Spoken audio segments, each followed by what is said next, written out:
அன்பானவர்களே, அன்பு வணக்கங்கள். விமர்சனங்களை எப்படி எதிர்கொள்வது? விமர்சனம் என்ன?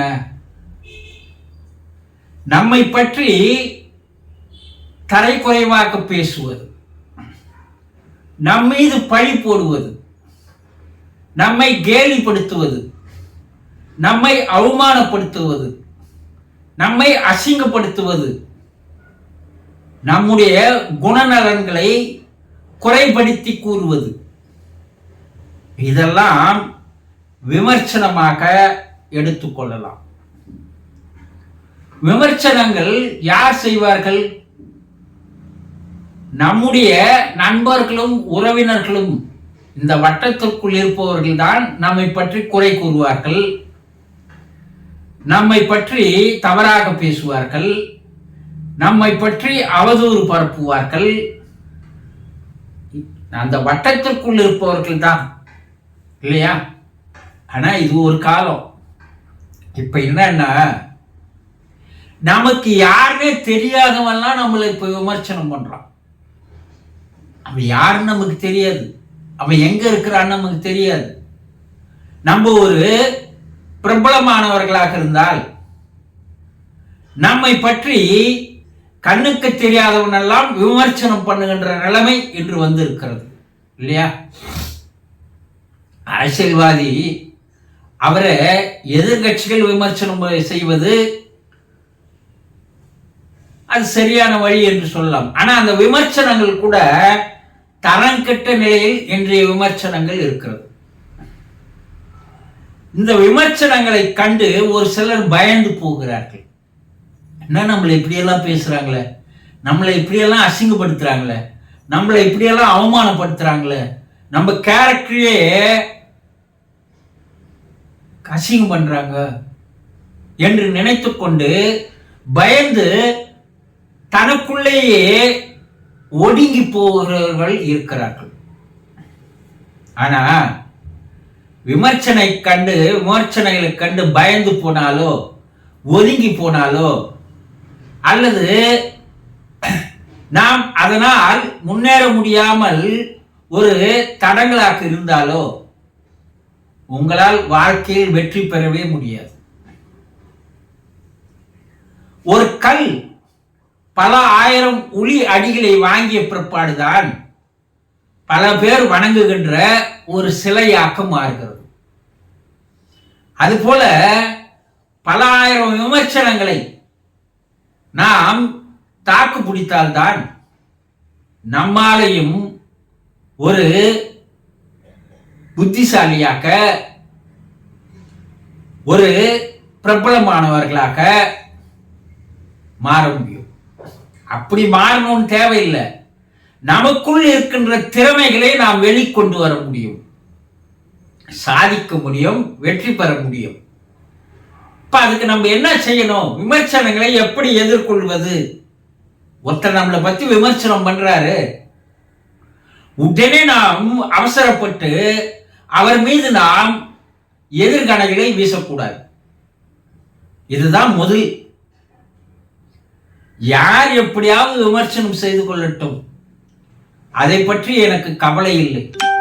இந்த காதலை வாங்கி அந்த காதலை விட்டுடுவேன், அதனால் நான் பாதிக்கப்பட மாட்டேன் என்று அந்த விமர்சனங்களை கண்டுகொள்ளாமல் உதறி தள்ளிவிட்டு போய் கொண்டே இருக்க வேண்டும். உடனடியாக நீங்க அதுக்கு ரியாக்ஷன் பண்ணக்கூடாது.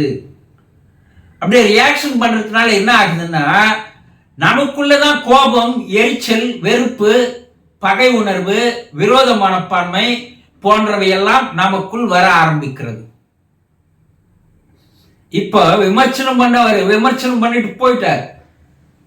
ஆனா அதற்கு நம்ம எதிர்வினை ஆற்றும் போது நம்முடைய உடல் நலமும் மனநலமும் பாதிக்கப்படுகிறது. இதை நீங்க நல்லா தெரிஞ்சுக்கணும். உடனே எதிர்வினை ஆற்றாதீங்க, அதை தள்ளி போட்டு போயினே இருங்க. அப்போ அதை பற்றி நம்ம கேர் பண்ணாதே இருந்தோம்னா, ஒரு முறை பண்ணுவான், 2 முறை பண்ணுவான், அதுக்கப்புறம் அவனே ஒதுங்கி போயிடுவான். இப்ப அதுக்காக நம்ம ஏன் உடலையும் நம்ம மனத்தையும் பாதிக்க செய்யணும் சொல்லுங்க? இப்போ உடனடியாக ரியாக்ஷன் பண்ணாதீங்க.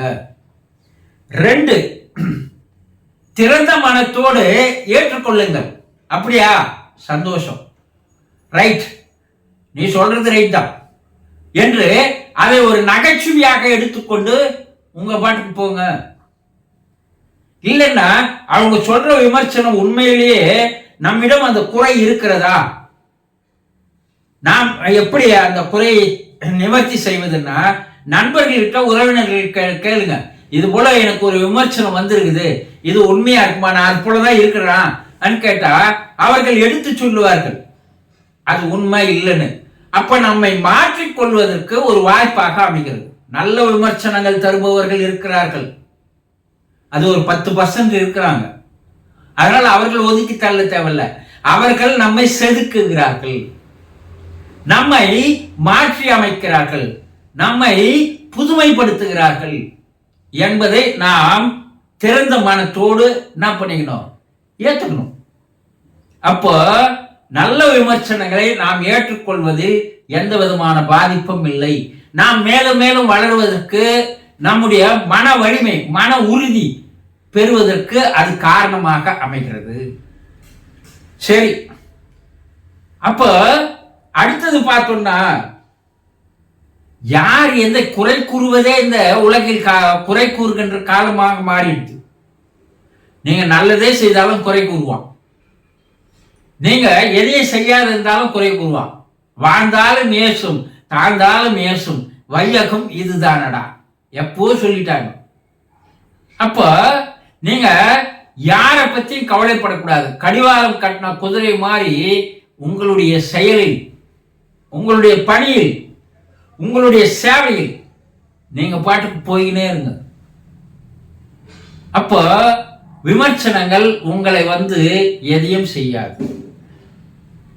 இப்ப விமர்சனங்களால் பல பேர் மனம் புண்பட்டு தன்னுடைய திறமைகளை வெளிக்கொண்டு வராமல் அவர்கள் முடங்கி போகிறார்கள், மாறி போகிறார்கள், அவர்கள் உள்ளுக்குள்ளேயே அமர்ந்து போகிறார்கள்.